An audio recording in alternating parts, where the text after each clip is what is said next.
Clintons are anti-human scum. I mean, they are. Is there anybody worse than them except maybe Kim Jong-un?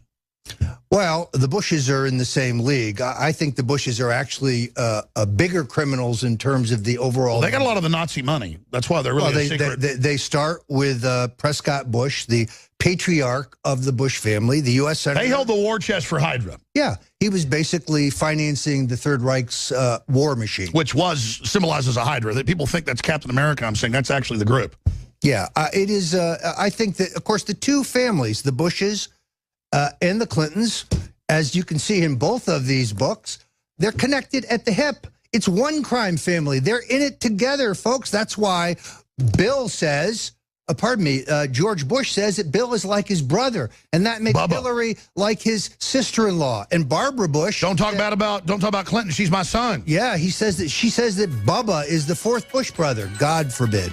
Both the books, The Clintons' War on Women and Jeb, and the Bush Crime Syndicate are tour de forces. I thought I knew it all, and I read these books and couldn't put them down. Give these to your friends and family to really understand this is one of the crime families that have merged together ruling us, and the Bushes did it off stolen Nazi loot they got to keep. We'll be back. Tom in England, you're going to be up first, then Chris.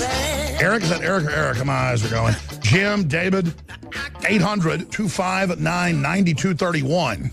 800-259-9231. We're going to be taking your calls for the balance of the hour, and then we're going to obviously be doing some tape shows and things here while Roger Stone is visiting in Austin, Texas. We're going to be doing some Facebook mentions and other viral videos. A lot of breaking news here in the next few days at Infowars.com. I do want to go to your phone calls, but coming up in the next longer segment after we take some calls, Roger, you've got more to cover. Tell folks what it is. Well, I want to talk about the convention. I want to talk about the way I see this playing out. And we should talk a little bit about the importance of the vice presidential nomination. All right, we're going to talk about it all. Tom, in Her Britannic Majesty's Albion, you are on the air from jolly old England. Go ahead. Thanks, Alex. I mean, Sir Alex, Lord Alex. Thank you, sir. And Roger. Hi, Roger. I've got a comment, a little sort of an anecdote, I suppose, and a couple of important questions for Roger. Sure, go ahead. So this was a BBC documentary about 5-6 years ago. It was about reality TV, and there was a large segment on The Apprentice. And they interviewed a former contestant, and she was saying how great Trump was to work with and how he was always jovial, smiling and everything. And she just told a story about how he came in jovial and smiling as usual, and then the producer told him the narrative. And the narrative was, Trump is in a terrible mood, something such and such happened, and blah, blah, on the way, and, and he apparently got into character, like that. It was sure. I mean, he's been part of reality TV, and I can tell you, folks, it's almost all completely fake. Trump admits that. So here's your question is this just an actor we're seeing? And my answer, before we talk to the real insider, is it doesn't matter. This stuff he's doing is irrevocably damaging to the New World Order criminal project. That's why I'm supporting it. But I think he's gamed them. And I've talked to a lot of other insiders, and you didn't tell me this, that knew him years ago that said, look, Trump's more anti-New World Order than you are. He's just kept it secret, and he's like a sleeper cell. Is that an accurate statement, or is that... I think he's had consistent views for 30, 40 years. 30 years ago, he was against NAFTA yet. Right. He was against NAFTA. He was suspicious of NATO and the fact that it's costing us a fortune and our allies are not paying their fair share. It made sense, perhaps, after World War II when we were wealthy and everybody else was broke. Now we're broke and everybody else is wealthy. He's a businessman, and he thinks about Team America. But he's always thought that there is nothing new about his views. These have always been his views. He's always been an outsider. He's always scoffed at the inside Washington, New York elite. I can tell you this. He hated Washington. He hated going there. He hated the system. They know that, by the way. There's no question. So he hasn't changed. And no, I think the fellow you may have seen on The Apprentice may have been acting, but the Donald Trump you see on the campaign trail, that's the real Donald Trump. Let me ask you this, Tom. Forceful and to the point. I kind of interrupted both of you, but is that your question? I was being presumptive, or is that it, Tom? It wasn't really my... I mean, I've got other questions. Go ahead. But yeah, I was just going to say that not all of his views are consistent with what they were a few years ago. And in the context of him being an accomplished actor, I understand that Roger Stone says that what we're seeing now is the real Trump. What we're seeing then was an actor. But how do we know that? I mean, that's the thing. But I mean, my question to Roger Stone is a few weeks ago, he said that in a certain state there was 1 million people who were fitted the profile of a Trump supporter. So my first question to him is, what is what is that profile? Okay, the real quick, just a second, because we got to go to break and get to calls here, sir. We're going to ask quick questions. Go ahead. Yeah, look, I actually think this is a very important question, and I'll tell you why. The Trump voter can be analytically profiled. We know exactly who he and she are. And therefore, I think that one of the most important things that has to be done before this next election is the registration of 1 million new voters in the 10 swing states. But I thought there's already been 2 million more voters that voted Republican than normally, or 2.5. But those are folks who are already registered and came to the process. They've just never voted in the primary before. I'm talking about registering 1 million new general election voters. I think that's already happening. Let's talk about that when we come back. Tom, great questions. We can only spend so much time. More callers straight ahead. We're going to go bam, bam, bam with your questions for Roger Stone. StoneZone.com. Get both his books, The Clinton's War on Women and Jeb and the Bush Crime Family, and InfoWarsStore.com, and support the broadcast while you get your Hillary for Prison shirt. I just love to see what Trump's doing. Roger Stone, I've been ranting here, but obviously I want to go back to calls. I want to know the essence of Trump, because obviously I'm not a lesser of two evils person, but the Democrats are going for broke here.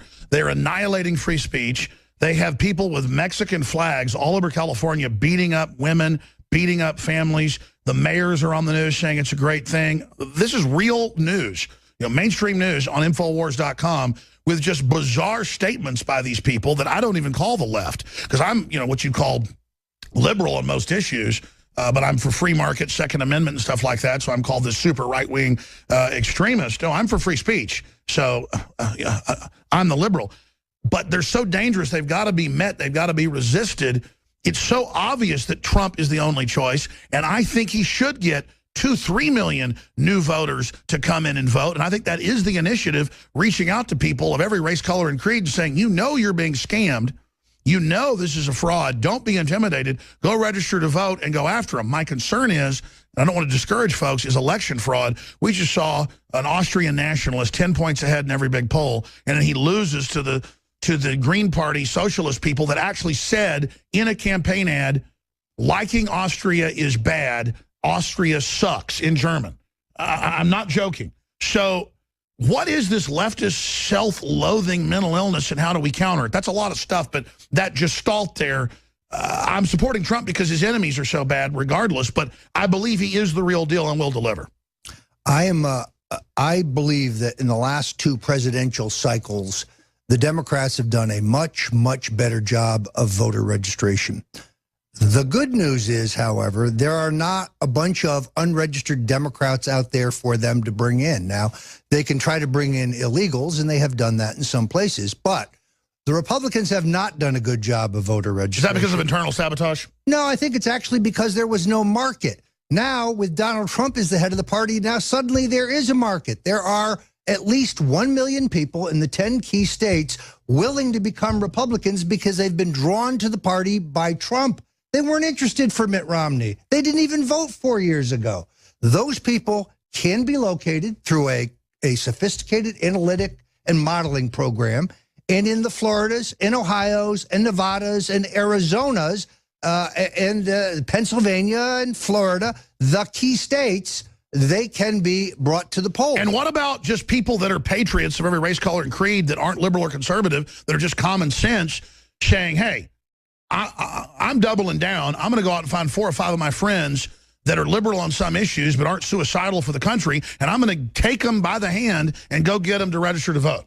Look, I'm working with a group called the Committee to Restore America's Greatness. That's all they're going to do is locate and register 1 million new Trump voters. So that's the place to go to learn tips and what to do? Or we will be rolling this out shortly. The Trump campaign has not announced a massive voter registration drive.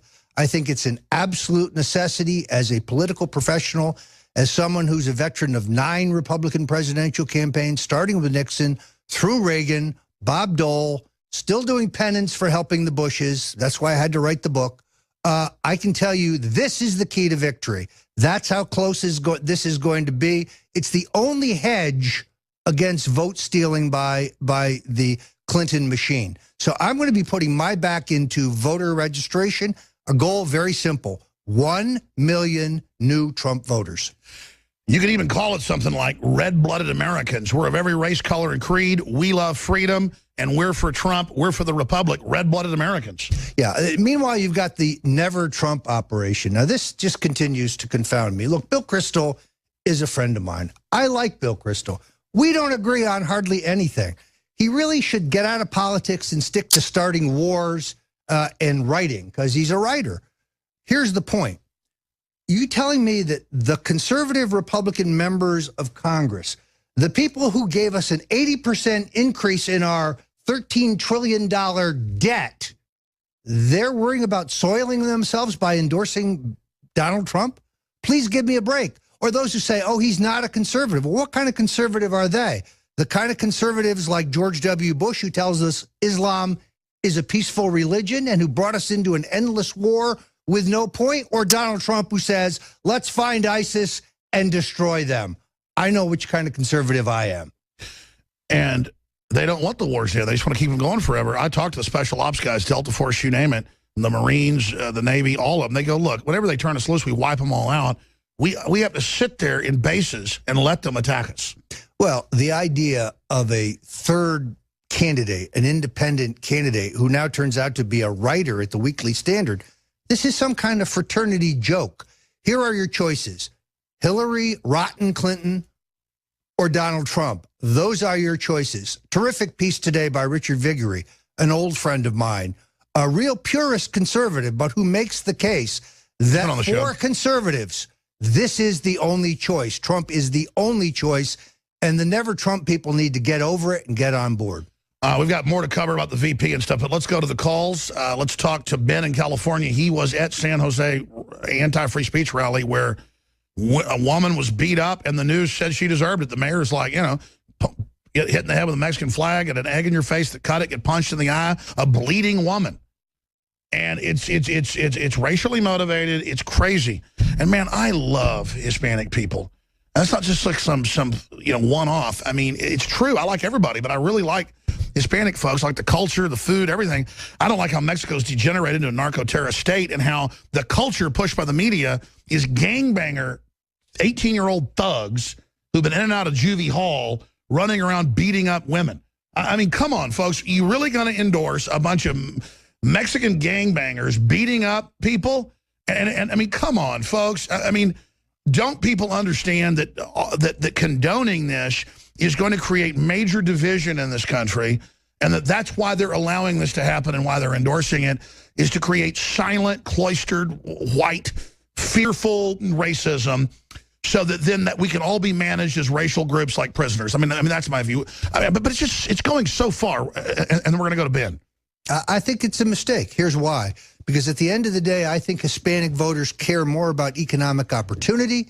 They care about getting their piece of the American dream. They care about getting their piece of the economic pie.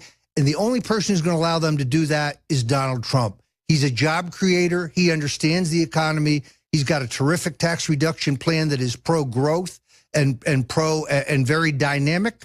And at the end of the day, Hispanic Americans can choose between opportunity and prosperity and hate, because that's all they're churning out is hate. Well, I'll say this. When Latin America was right-wing, it had some of the wealthiest countries in the world. And sure, they had some bad right-wing groups there, too, that they exacerbate. Oh, the right-wing killed 5,000 people. The communists will kill like 300,000 in countries when they take over in Latin America. You know, I'm not saying it's a lesser of two evils, but, I mean, free market is what makes things operate. It's all the countries that have it, even in limited form, are the ones that have jet airplanes and swimming pools and jobs and highways and a chance to get wealthy. You bring in collectivism, it's some kingpin who says he's a leftist in a red shirt sitting up in an armored compound while you live in a mud hut. I mean, Latin America could be this giant glowing jewel, and instead it's gone to hell in a handbasket. And